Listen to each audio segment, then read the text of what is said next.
namun perbaikan isi substansinya. Pimpinan anggota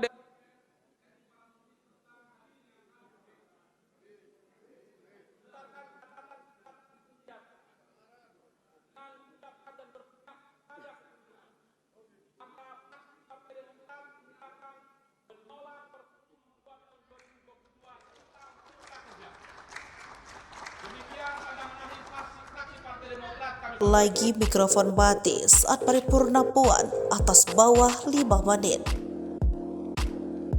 Insiden mikrofon mati kembali terjadi saat digelarnya rapat paripurna.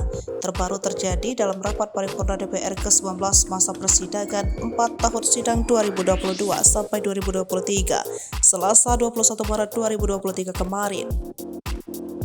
Rapat saat itu digelar dengan agenda pengesahan peraturan pemerintahan pengganti Undang-Undang Nomor 2 Tahun 2022 sebagai undang-undang.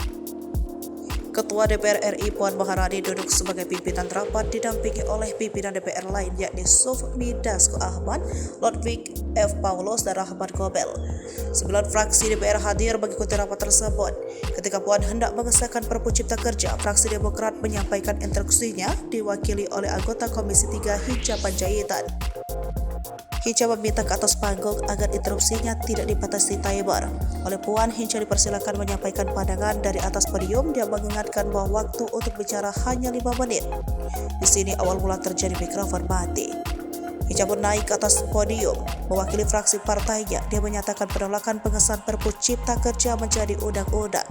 Saat hendak menyampaikan kesimpulan pandangan partai, mikrofon di atas podium tiba-tiba mati.